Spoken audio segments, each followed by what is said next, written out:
All right,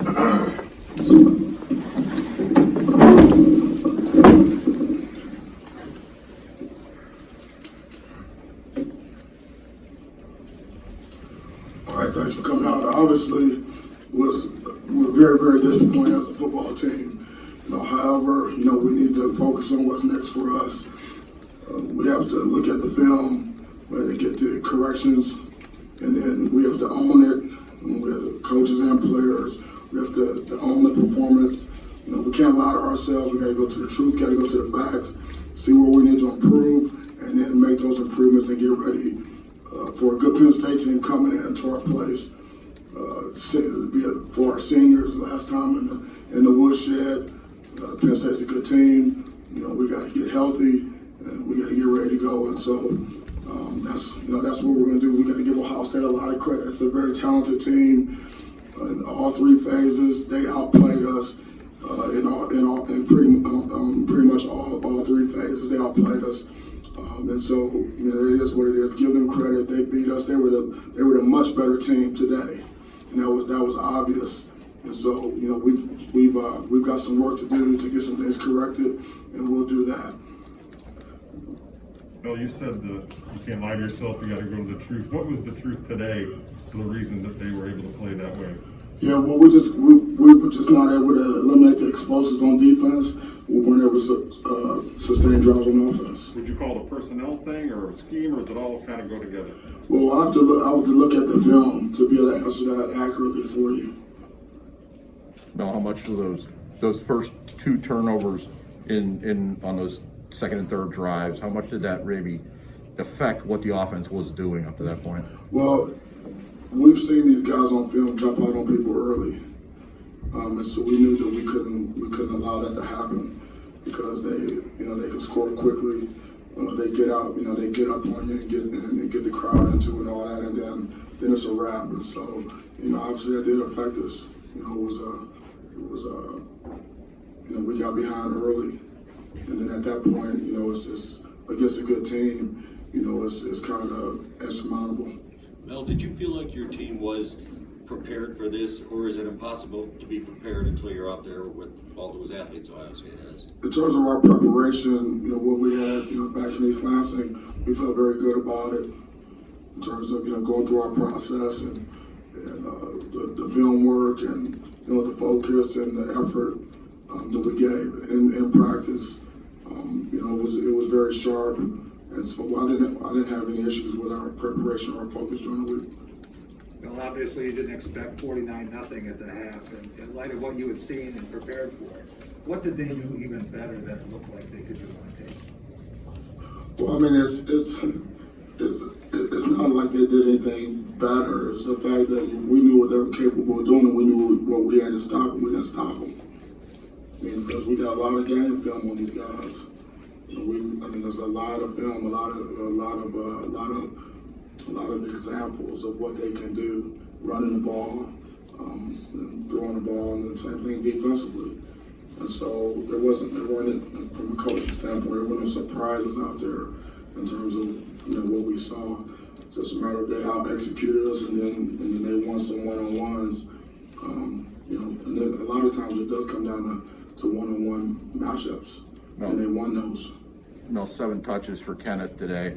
Was that by design, or is that part of his foot limiting him right now?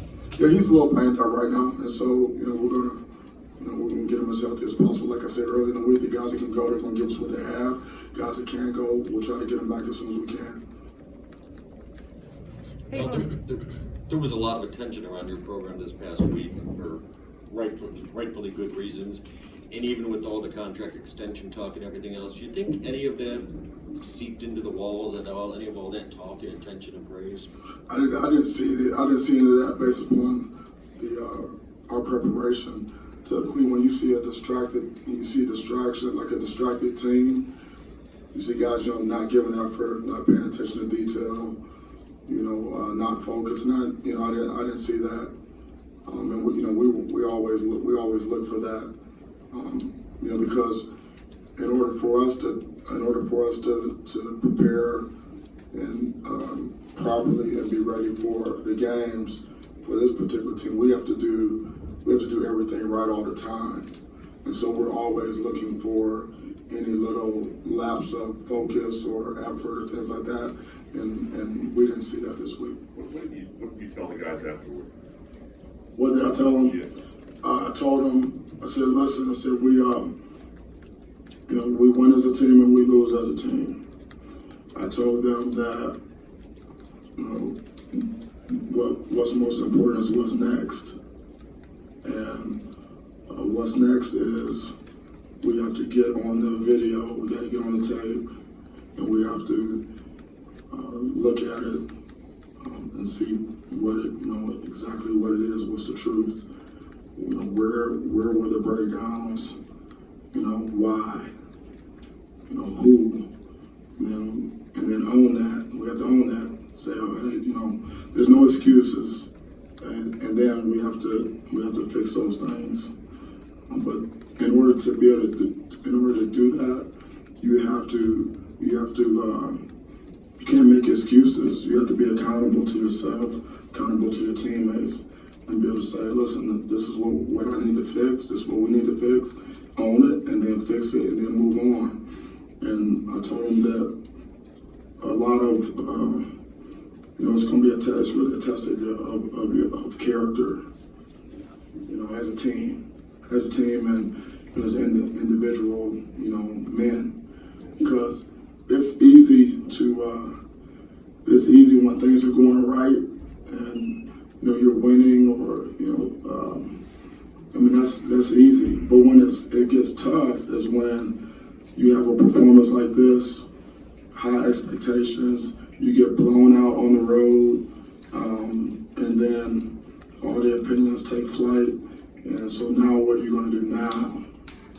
How are you going to handle that? And that's really the true test of your character, and maturity. And I told him, quite frankly, I said, listen, we're not in the finger pointing business. We're not in the excuse business. So I told him, I said, if I see any finger pointing, I see any excuse making or any fellowship of the miserable or the poor means, anything like that. I said, if I see that, since I'm running the program, and I run the show, if I see that, then you're gone. Because we don't operate like that. So it's going to be imperative that everybody just own, coaches and players own it, and then move on. And I told them that we have a home game, we're undefeated at home, and we have our seniors, it's going to be their last time in Spartan Stadium in the woodshed. And then I told them that we have some good teams to play left.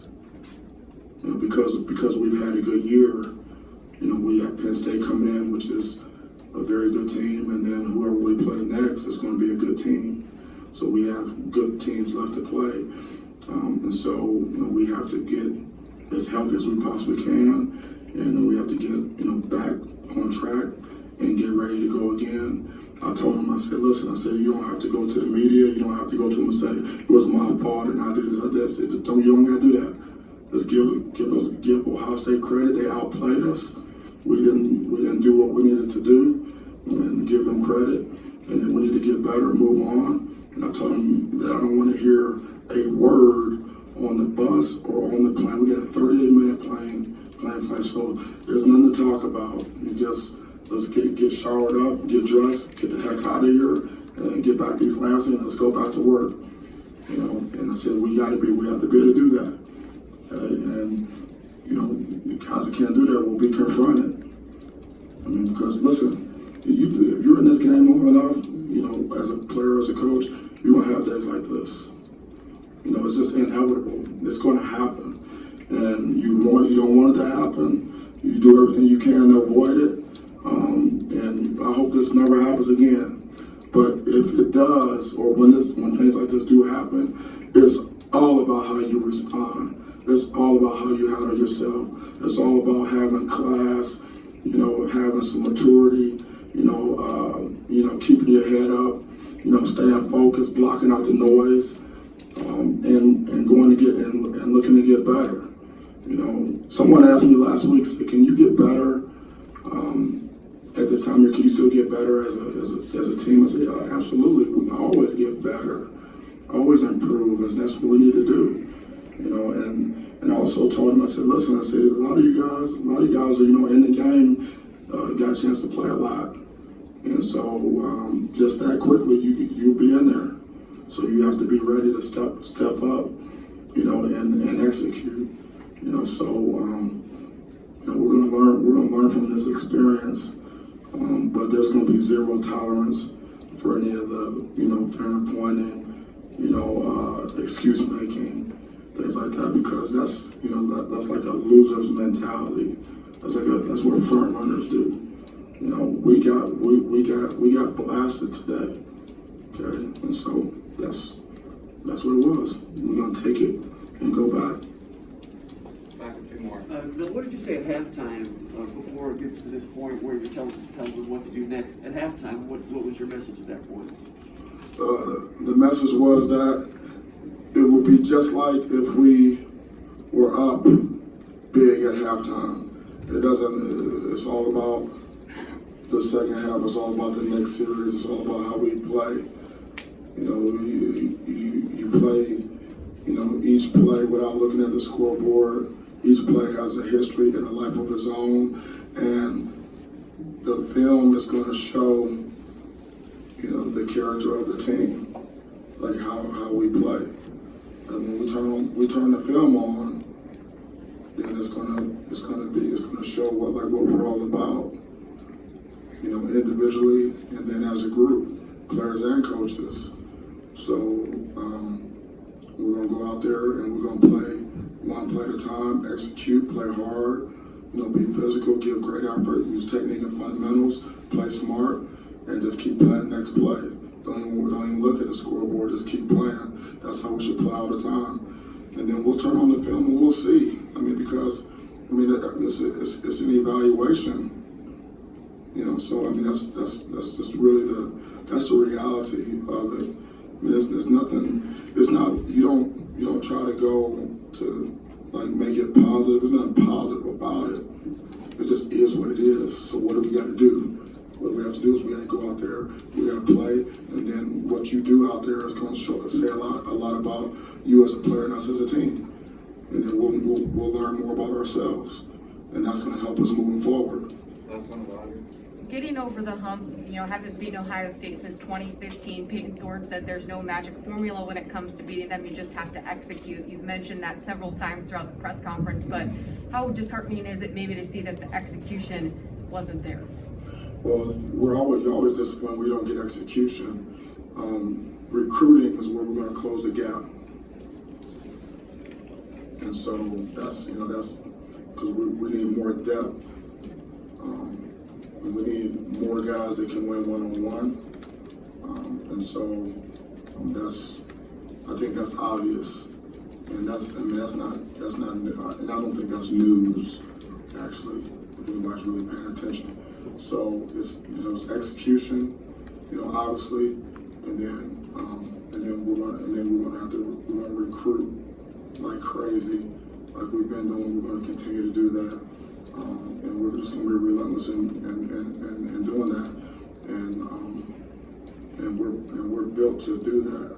We're built to recruit at a high level, and we'll continue to work to improve our team, and get as healthy as we possibly can, and get ready for this next game. But like big picture, that's what we need to do. We need to recruit like crazy. All right, thank you.